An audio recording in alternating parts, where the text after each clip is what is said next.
Hi, I'm Grandma Jackie. I had posted a couple videos a couple days ago, and I was trying to see if there were any people who were interested in listening to my stories and sharing with me, and I will share with them. 40 years ago, my husband committed suicide, and that was one of the hardest things that I ever had to deal with. I didn't know where to go from there. I was a mother of three. I had three daughters at that time. One daughter was his, she was 18 months old, and the other two were from a previous marriage. They were about 7 and 10 years old, and they had no idea what was going on or couldn't understand it. And if they couldn't grasp it, how could us adults grasp it? Everybody was shocked and sad and kind of just went through the motions. I remember finding myself out shopping with my mom at Kohl's department store looking for an outfit for my husband's funeral. It didn't seem real. I'm like, how can this be happening? I'm only 32 years old. So we went through the process of the funeral, and it was very, very sad. There, so many people had showed up for this funeral. The line from the church going to the funeral home was unbelievable. I don't think my husband knew how many people cared about him because I don't think I've ever seen so many people show up for that. So that was heartwarming in that case. We did go to his grandma's house afterwards, and that was hard because you try and be happy, but you're not. I mean, you just kind of go through the motions and do what you have to do. I felt really lost at that moment. And I just kind of probably stumbled through a number of days without even knowing what was going on. The day after my husband passed away, I got a call from a lady, and she said, "Hi, my name is Marsha, and I am from Survivors of Suicide, and I would like to invite you to a meeting." My first reaction is, "What are you talking about? I don't want to talk to anybody. I don't even, I can't even think about this."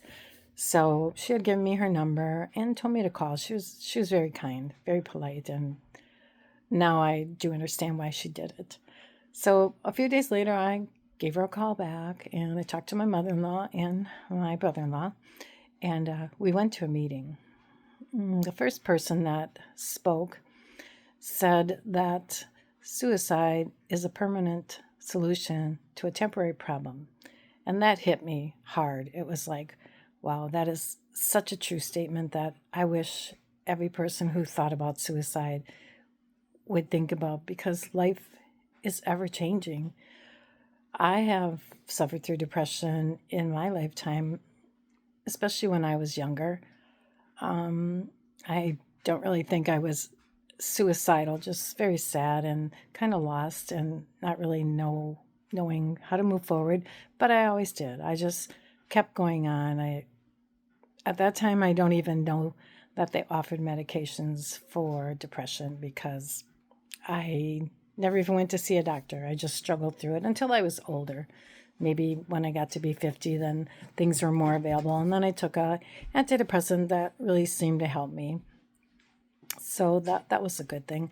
I'm happy that there's so many ways for people to get help nowadays.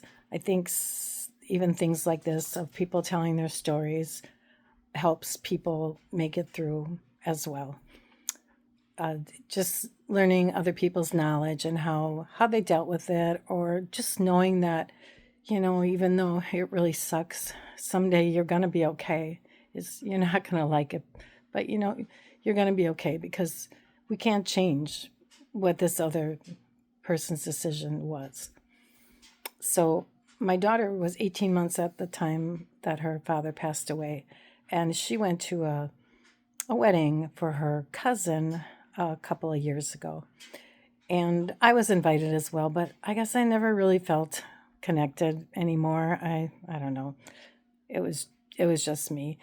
So she sent me a picture of a table where they had a picture of my husband who passed away. His name was Ken, and that was so touching that they included him in this wedding, which was awesome because that just goes to show that people will never be forgotten. You they can leave, but people your love still stays with them. It's something that you will have and you'll cherish the memories. I think that might have been a little bit hard for my daughter, seeing she was so young when her father passed away. And she really didn't deal with it till she was like in her 20s, is when she maybe started to think about it more or realize. And it's sad that, she was such a young girl without a father. But we had a strong family and, we all stuck together and we did the best that we could.